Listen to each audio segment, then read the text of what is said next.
Welcome to Poojika electronics. இந்த வீடியோவில் நீங்கள் என்ன பார்க்க போறீங்கன்னா, ஒரு சாம்சங் பார்ட்டி 3 இன்ச் டிவி. இந்த டிவி ரிப்பேர் ஆகி நம்ம கடைக்கு சர்வீஸ் வந்தது. இந்த டிவியில் என்ன ப்ராப்ளம் பார்த்தீங்கன்னா, டிவி ஆன் பண்ணும்போது ஆன் ஆகாது. அதாவது ரெட் லைட்டும் எரியாது. பவர் வருதுன்னு தெரியாது. இதான் வந்து கம்ப்ளைண்ட்டு.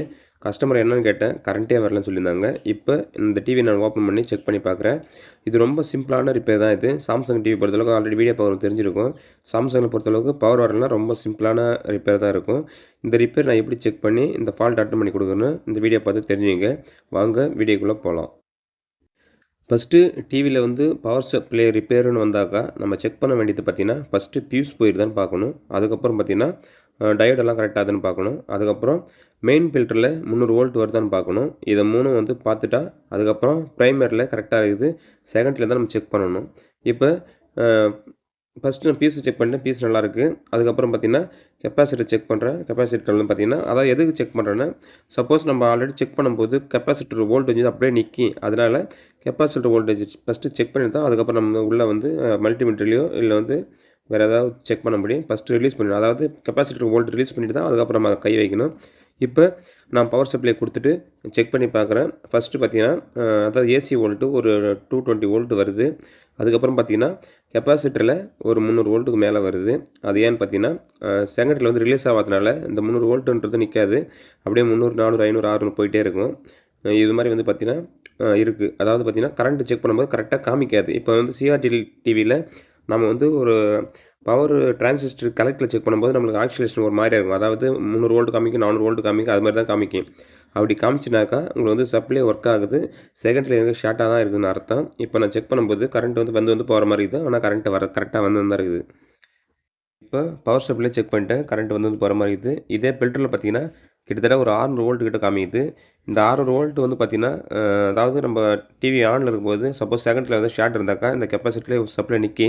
அதனால் இந்த கெப்பாசிட்டர் வேல்யூ பார்த்தீங்கன்னா கிட்டத்தட்ட ஒரு 500, 450 வோல்ட்டுக்கு மேலே தான் போட்டிருப்பாங்க. அதனால் வந்து 600 வோல்ட் நிற்கிறது ஒன்றும் அதிசயம் கிடையாது. அந்த கெப்பாசிட்டர் வேல்யூ என்ன இருக்குதோ அது மேலே கொஞ்சம் போகிறதுக்கு வாய்ப்பு இருக்குது. இப்போ நம்ம வந்து பவர் ஆஃப் பண்ண உடனே அந்த சப்ளை வந்து கொஞ்சம் கொஞ்சமாக குறைஞ்சின்னு வருது. அதாவது அப்படின்னா இந்த டிஸ்பிளே அதாவது இந்த கெப்பாசிட்டரில் வோல்ட் பெர்மனெண்ட்டாக அப்படியே நின்றுச்சுனாக்கா ப்ரைமரில் தான் ப்ராப்ளம் அர்த்தம். இந்த சப்ளைவே கொஞ்சம் கொஞ்சமாக குறைஞ்சி போச்சுன்னா அப்போ செகண்டில் தான் ப்ராப்ளம், எங்கேயும் ஷார்ட் இருக்குதுன்னு அர்த்தம். இப்போ ஃபஸ்ட்டு ப்ரைமரி நம்ம செக் பண்ணிட்டோம். அதுக்கப்புறம் செகண்டில் வந்து ஏதாவது டயோடு ஷார்ட் ஆகுதுன்னு பார்க்குறோம். அதாவது பார்த்தீங்கன்னா அது என்ன டயோடுன்னு பார்த்தீங்கன்னா பேக் லைட் டிரைவருக்கு போகிற சப்ளை. அதாவது பார்த்தீங்கன்னா டிரைவருக்கு வந்து ஒரு 24லேருந்து ஒரு 35 வோல்ட் போகும். அதுக்கப்புறம் பார்த்தீங்கன்னா அது ஒரு 2 டயோடு போட்டிருக்காங்க. அதுக்கப்புறம் பேக் லைட் சப்ளைக்கு பார்த்தீங்கன்னா ஒரு 2 டயோடு போட்டிருப்பாங்க. அதில் பார்த்தீங்கன்னா ஒரு 160 வோல்ட்டு. இது 43 இன்ச்சுன்றதுனால கிட்டத்தட்ட ஒரு 160 வோல்ட் 150 வோல்ட் வரலாம். அதனால் 2 டயோடு தான் போட்டிருப்பாங்க. ஏன்னா ஒரு டயோடு வீணாக போனாலும் இன்னொரு டயோடு ரிப்பேர் எடுக்கிறதுக்காக தான் போட்டிருக்காங்க.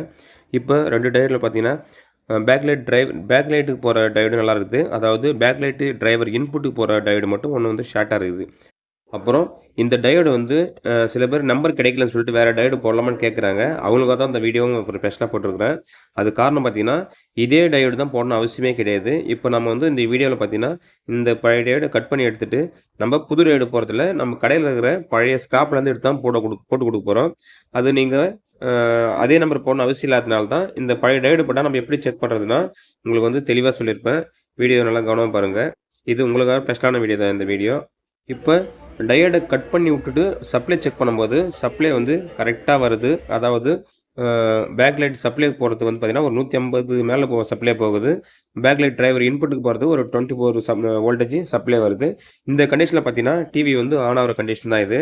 இப்போ டிவி ஆன் பண்ணி பார்க்கும்போது கண்டிப்பாக படம் தெரிய வரும்.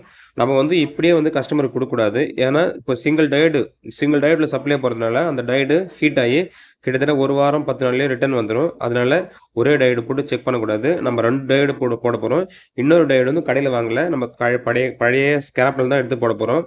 அதாவது அந்த செக்ஷனில் இருக்கிற டயோடு தான் எடுத்து போட போகிறோம். அதே நம்பர் வாங்கணும்னு அவசியமே கிடையாது. 12 வோல்ட்டுக்கு போகிற டயோடும் அதுக்கப்புறம் 24 வோல்ட்டு பேக் லைட் டிரைவருக்கு போகிற டயோடு தான் நம்ம வந்து தேட போகிறோம். அதாவது அதே போல் இருந்தால் நம்ம எடுத்து போட போகிறோம். அப்படி இல்லைன்னா அந்த செக்ஷனில் அதாவது பேக் லைட் டிரைவர் இன்புட்டுக்கு போகிற செக்ஷனில் என்ன டயோடு போட்டிருக்காங்களோ அந்த டயோடை நம்ம கைட்டு தான் வந்து நம்ம இந்த வந்துக்கிற சர்வீஸ் வந்துடுற டிவியில் போட போகிறோம்.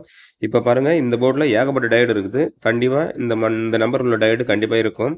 அதனால் நான் இதுலேருந்து ஒரு டயோட மட்டும் அதாவது அந்த செக்ஷன் டிரைவர் செக்ஷன் போகிற டயோட மட்டும் ஒன்று கழட்டி அந்த டிவியில் சால்டரிங் பண்ணிவிட்டு டிவி ரெடி பண்ணி கொடுக்க போகிறேன். இப்போ பார்த்தீங்கன்னா நான் அந்த டயோட கட் பண்ணி இதில் சால்டரிங் பண்ணிட்டேன். சால்டரிங் பண்ணிவிட்டு நம்ம டிவி ஆன் பண்ணி பார்க்கும்போது சீரிஸில் பார்த்தீங்கன்னா லைட் கொஞ்சம் டிம்மாகவே எரியும். அதாவது இது வந்து கொஞ்சம் பிரைட்டாக எரிஞ்சாக்கா கண்டிப்பாக அந்த டயோடு சூட்டபிள் ஆகலைன்னு அர்த்தம். லைட் வந்து ஒரே மாதிரி கரெக்டாக எரிஞ்சிச்சுன்னா இந்த டயோடு வந்து அது சூட்டபிள் ஆகுதுன்னு அர்த்தம். இது எதுக்கு சொல்ல பார்த்தீங்கன்னா நீங்கள் கிராமத்தில் கடை வச்சுருப்பீங்க, டயோடு கிடைக்கிறது வாய்ப்பே இல்லை. அதனால் இது ஒரு ஆல்ட்ரேஷனுக்காக தான் நான் இந்த மாதிரி தெளிவாக சொல்கிறேன், புரியுதுங்களா? அதனால் வந்து பழைய டயோடு போட்டால் என்னென்ன செக் பண்ணுறதுக்காக தான் பழைய டயோடை போட்டு செக் பண்ணியிருக்கிறேன். அதனால அதே டயோடு கிடைக்கணும்னு அவசியமே இல்லை. அதுக்கு பதிலா நம்ம எந்த டயோடு போட்டால் எப்படி சரி பண்ணுறதா இந்த வீடியோவில் அழகாக சொல்லியிருப்பேன். அதாவது இந்த வீடியோ பார்த்தீங்கன்னா ரொம்ப ஈஸியான வீடியோ தான், அதாவது ஃபால்ட்டு தான். இருந்தாலும் உங்களுக்கு எப்படி செக் பண்ணுறதா தான் இந்த வீடியோ கொஞ்சம் லென்த்தாக போயிருந்து. அவ்வளோதான் இந்த வீடியோ. சப்போஸ் இந்த வீடியோ பார்க்குறவங்க ஒரு மெக்கானிக்னா ஆல்ரெடி தெரிஞ்சிருக்கும். தெரியாத நண்பர்களுக்காக தான் இது மாதிரி வந்து ஒரு ஒரு சின்ன வீடியோ எடுத்து போட்டிருக்கிறேன். இந்த வீடியோ உங்களுக்கு பிடிச்சிருந்தா லைக் பண்ணிங்க. அப்புறம் வேறு ஏதாவது டவுட்னா கமெண்ட்டில் சொல்லுங்கள்.